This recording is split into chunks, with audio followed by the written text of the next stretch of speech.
브릿지 회로는 요것처럼 이렇게 다이아몬드 형태의 결선된 회로입니다.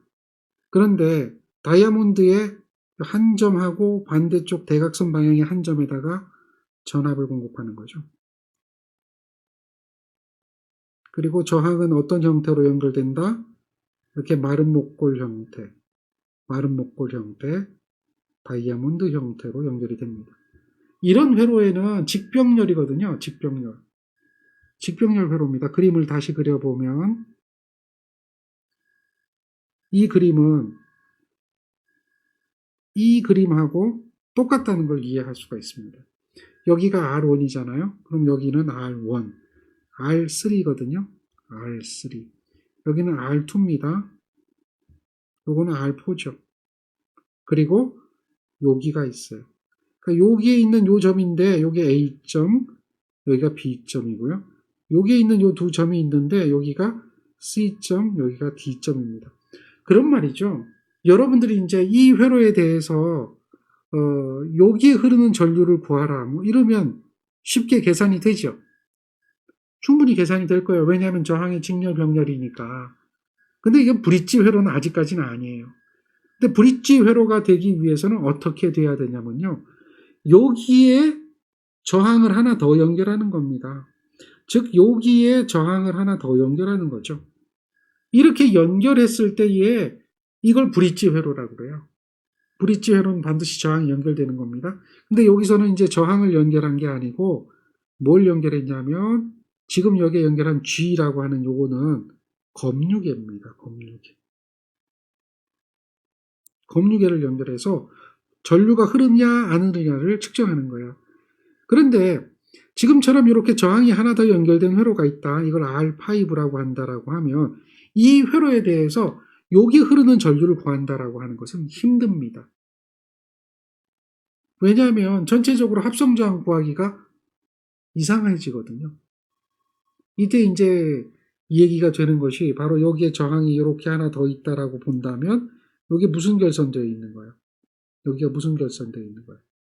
이런 것을 삼각형 결선이다라고 하는 거죠. 이렇게 삼각형 결선을 가지고는 우리가 회로를 해석할 수가 없게 됩니다. 그래서 삼각형 결선의 합성저항을 구하는 방법이 없기 때문에 삼각형 결선을 Y결선으로 바꿔주는 그런 작업이 필요한데요. 그 얘기는 지금 하진 않겠습니다. 그래서 난해하다라고 하는 걸 알려드리는 거예요.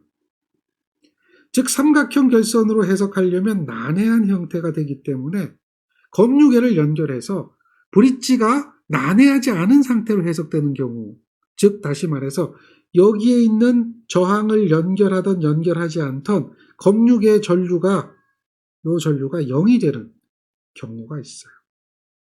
원래 0이 안 되면 해석하기가 힘듭니다. 그런데 얘가 0이 되는 경우가 있어요. 0이 되는 경우를 우리는 뭐라고 하냐면 브릿지에 대한 평형 상태다라고 하는 거죠. 브릿지 평형 상태. R5가 전류가 흐르지 않으니까 있으나 마나한 상태. R5가 있으나 마나한 상태가 바로 뭐냐면 브릿지가 평형되어지는 상태입니다. 그 이야기는 곧 뭘 의미하냐면 여기에 전압 강화와 여기에 전압 강화가 서로 똑같아지는 거예요. 그래야지만이 요 두 점의 전위차가 같아지겠죠.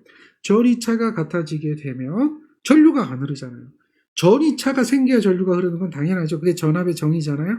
그런데 전위차가 없으면 전류가 안 흘러요. 그래서 여기 생기는 전위차가 R1, I1이에요. 여기 생기는 전위차는요. 이쪽에 흐르는 전류를 I2라고 하면 R2, I2가 되는 거죠. 그래서 그 두 개가 같아져야 된다라고 하는 거예요. 마찬가지로 여기에 생기는 전압가가 있겠죠. 이거는 이제 여기 I3라고 하는 전류인데 결국 여기로 흐르는 전류가 0A가 되면 여기에 있는 I1이 I3가 되거든요. 그래서 R3, I1이라고 하는 그런 전압가가 생기게 되고요. 여기는 I2가 되죠. 마찬가지 I2도 이렇게 그대로 흘러가기 때문에 여기는 뭐가 돼요? R4, I4가 아니라 I2가 된단 말이에요. 그렇게 했을 때에 역시 전압 강화가요. 여기 전압 강화와 여기 전압 강화가 같아야 돼요. 또 요기 전압 강화와 요기 전압 강화가 같아야 돼요. 그런 전압 강화가 똑같게 된다. 그 얘기는 바로 요기 전압 강화와 요기 전압 강화가 같고요. 또 요기 전압 강화와 요기 전압 강화가 똑같다는 이야기하고 같은 거죠. 그렇게 되고 여기 흐르는 전류가 I1, 여기 흐르는 전류가 I2라고 한다면 우리는 식을 세울 수가 있는 거예요. 그래서 어떻게 식을 세워요? 그렇죠. R1하고 I1는 R2하고 I2하고 같아야 돼요. 또 R3하고 I1은 R4하고 I2하고 같아야 돼요. 자, 두 개의 방정식이 만들어졌죠. 그렇다면은 자, I1을 구해보세요. I1은 R1분의 R2의 I2가 되죠. 여기서. 또 여기서 또 I1을 구해보세요. I1은 어떻게 돼요? R3분의 R4의 I2가 되죠. 그러니 I1과 I1이 같으니까 약분돼서 없어지게 되고 R1, R2는 뭐가 돼요? R3, R4가 되는 것, 이러한 관계가 나오게 되는 거예요. 이것이 바로 뭐냐면 평형 조건이라고 하는 거죠. 평형 조건. 그러니까 평형이 되어버리면 여기에 있는 이 R5는 존재하지 않기 때문에 직병렬 회로로 쉽게 해석할 수 있다라고 하는 거예요. 즉, 이 이야기는 다시 말하면 서로 대각선의 곱이 같기 때문에 R1, R4는 R2, R3하고 같은 형태가 바로 뭐냐? 브릿지 평형 조건이다. R1, R4가 어느 걸까요? R1, R4가. 여기서 보면 R1, 요게 R1이죠. R4는 요거죠. 요게 서로 마주보고 있는 거죠. 마주보고 있는 거가 서로 같을 때 R4하고 요거죠. 요거. 요거는 이제 R2, R3가 되죠. 마주보고 있는 거, 즉 대각선에 있는 거, 이렇게 마주보고 있는 거에 대한 곱이 서로 같을 때 그럴 때가 바로 뭐예요? 브릿지가 평형이 되어졌다라고 이야기를 할 수가 있는 거죠. 이해되겠습니까? 그래서 요것과 요것이 같은 거죠. 네? 네, 그것이 브릿지 평형 조건이다. 이해되겠습니까? 브릿지 평형 조건, 요것과 요것과 요것. 이렇게 같은 것을 우리는 뭐라고 한다? 브릿지 평형 조건이다. 곱해서 같아야 돼요. 곱해서 같으면 된다라고 하는 거죠. 그러한 회로를 생각해 보는 겁니다. 이것이 이제 뭐예요? 그렇죠. 그렇다면은 이러한 이야기를 우리가 알고 있으면 자, 브릿지에 대한 문제를 해결할 수가 있는 거예요. 브릿지에 대한 문제.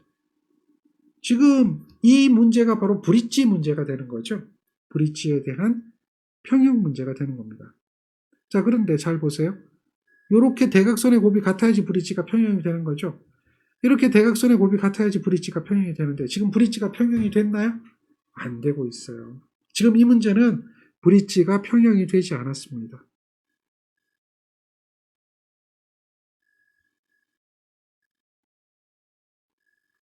평형이 안 됩니다.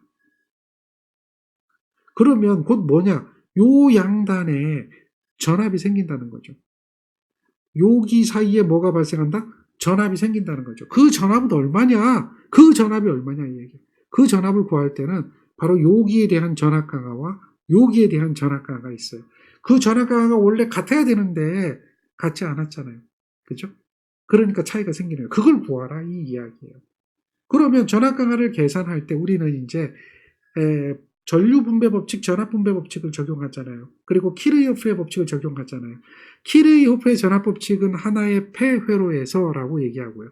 키르이호프의 전류 법칙은 임의의 한 점에서라고 이야기하거든요. 그러니까 이것을 갖다가 하나의 폐회로로 보는 거예요. 하나의 폐회로로 보면 어떻게 될까요? 하나의 폐회로로 보면 이렇게 한번 볼 수가 있어요. 이러한 폐회로가 하나가 만들어지죠. 이때에 우리는 첫 번째로 계산해야 될 게 뭐냐면 자, 여기 양단에 나타나는 전압을 구해야 되는 거죠. 이거는 뭘로 구하죠? 6V가 있고요. 저항이 두 개가 직렬 연결됐어요. 뭘로 구하죠? 이제는 나와야 돼요. 이것을 구할 수 있는 방법은 뭐가 있어요? 그렇죠. 전압 분배 법칙을 이용하는 거죠. 전압 분배 법칙이라고 하면은 저항이 얼마요? 1하고 2죠. 자기 거 1이죠? 전체 전압 6이죠. 이만큼의 전압이 걸리는 거예요. 됐나요?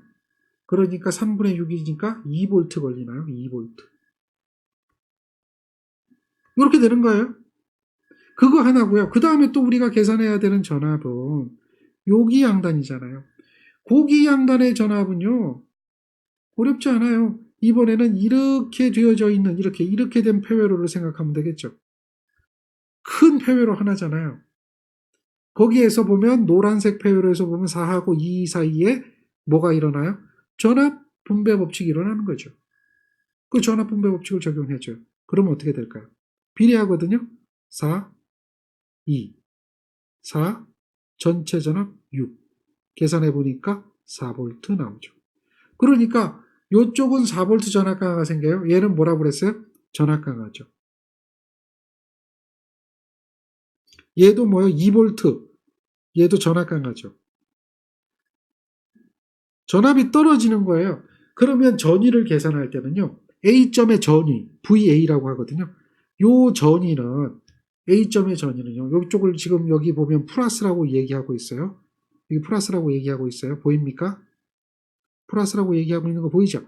그러니까 A점의 전위를 구하는 것은 기전력, 여기는 뭐예요? 전원이잖아요.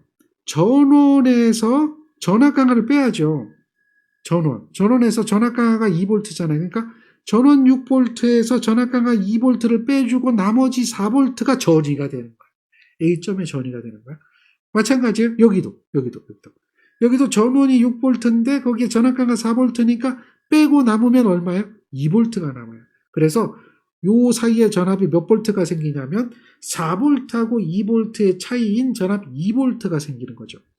2V가 생기는데 그때에 높은 쪽이 플러스, 낮은 쪽이 마이너스가 되기 때문에 지금 플러스 마이너스가 맞죠. 만약에 플러스 마이너스가 반대면 마이너스 전압이 생기는 거죠. 반대 방향의 전압이라는 얘기예요. 그러니까 지금 이게 맞기 때문에 반대 방향이 아니라 이쪽에 높은 전이 이쪽에 낮은 전이가 돼가지고 2V에 대한 전위가 생긴다. 이런 거죠. 그렇게 여러분들 이해하셔야 됩니다. 자, 여기서 도면을 딱 보면 먼저 떠올라야 되는 게 뭘 떠올라야 돼요? 브릿지 회로. 브릿지 회로, 그리고 브릿지 회로는 대각에 위치한 것끼리 곱이 같은 평형. 이거부터 먼저 따져야 되겠죠. 평형을 따지고 평형이다 아니다라고 하는 부분을 보고 평형이 아니면 전압을 구하라 그러면 지금처럼 전압 분배 법칙을 이용해서 이 브릿지 양단의 전압을 갖다가 계산할 수가 있습니다. 요거보다 이제 더 어려워지면 여러분들 1분 30초 안에 계산 못해요. 전기기사 시험 문제는요. 1분 30초짜리입니다. 모든 문제가 문제를 보고 문제를 풀고 거기에 답을 낼 때까지 걸리는 시간이 1분 30초. 답안지 마킹할 때까지. 왜냐하면 100문제를 2시간 반에 풀어야 되거든요. 20문제당 30분씩이거든요. 그러니까 1분 30초 안에 해결하는 수준의 문제면 지금과 같은 문제 수준도 버겁다는 거죠. 이해되죠? 그래서 실제 브릿지를 해석하라 하는 문제가 나오기는 좀 어렵습니다. 그건 뭐 틀리라고 내는 문제고요. 그러니까 이런 정도를 이해하고 계시면 아주 좋다라고 볼 수가 있습니다. 자, 그 다음 걸 한번 볼까요? 자, 이러한 회로가 있는데요. 자, 요거는 1-9번 문제입니다. 1-9번 문제.